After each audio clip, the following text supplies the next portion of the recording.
देखिए, अगर आप एक दिन लेते हैं संडे, और फॉर एग्जांपल संडे को किसी को भी डेंगू का बुखार होता है, तो संडे में अगर आप 6 दिन ऐड करें तो कौन सा दिन बन जाएगा? सैटरडे। इसी तरह अब आप एग्जांपल लें कि एक बड़ा सारा प्याला है और उसमें आप पानी डालते जा रहे हैं, लेकिन उस प्याले में क्योंकि कुछ सुराख हुए हुए हैं तो वो सारा पानी आपका बाहर चला जाता है, उसमें से कुछ पानी। तो डेंगू बुखार में भी यही होता है। ये डेंगू बुखार एक वायरल बीमारी है, ये एक वायरस कॉज करता है जिसमें आपकी जो खून की नालियां हैं उसमें छोटे छोटे छोटे सुराख होना शुरू हो जाते हैं। जब ये छोटे छोटे सुराख होना शुरू हो जाते हैं आपकी खून की नालियों में, तो इनमें से सबसे पहले जो चीज बाहर आना शुरू होती है वो खून का सबसे छोटा हिस्सा होता है। तो वो क्या होता है? प्लेटलेट्स।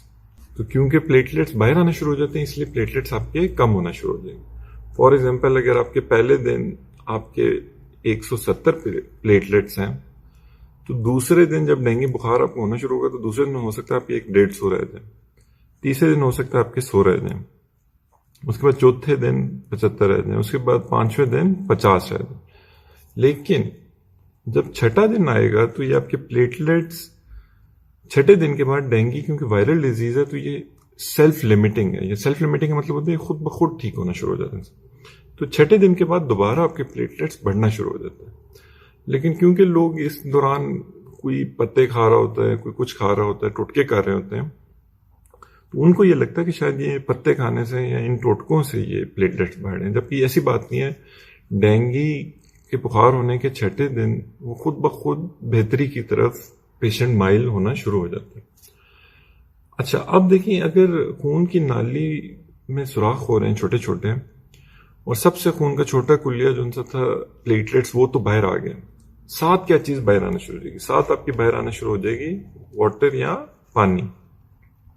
अब लोग क्या करते हैं कि लोग अपना तमाम फोकस रख देते हैं प्लेटलेट्स पे, जबकि असल जो आपका फोकस होना चाहिए वो होना चाहिए वाटर पे, क्योंकि ये सबसे डेंजरस चीज है। देखिए, अगर आपके प्लेटलेट्स खून में कम हो भी जाए ना, तो इससे कोई फर्क इस तरह नहीं पड़ रहा होगा कि आपके जिस्म पूरे में कहीं पे भी खून नहीं निकल रहा, तो ये इनकी कमी आपको कोई किसी तरह तंग नहीं करेगी।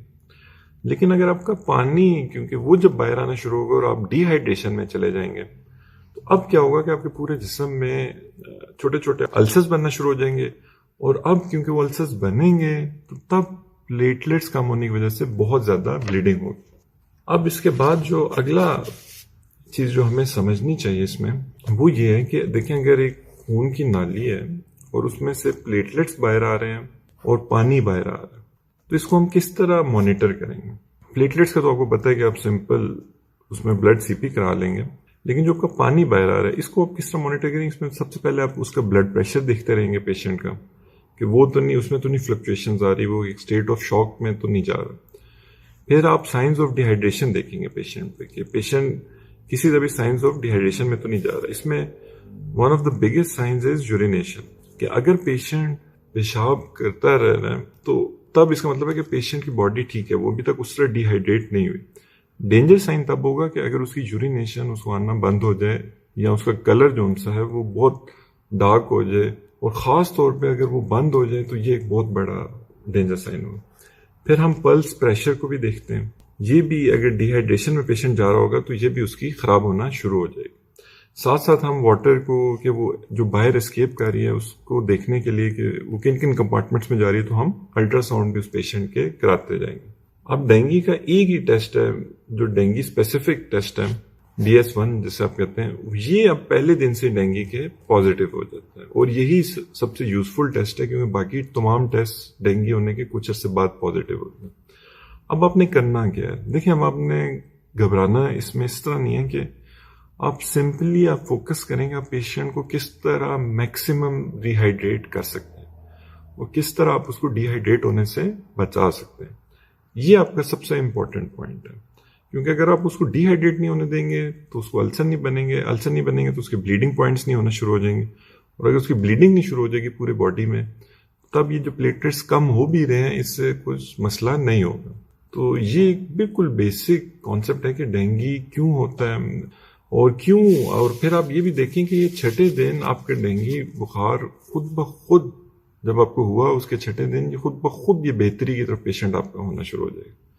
तो इसकी कोई ख़ास ट्रीटमेंट नहीं है, कोई वैक्सीन नहीं है, कोई ऐसी दवाई नहीं है जो डेंगू के खिलाफ काम करे।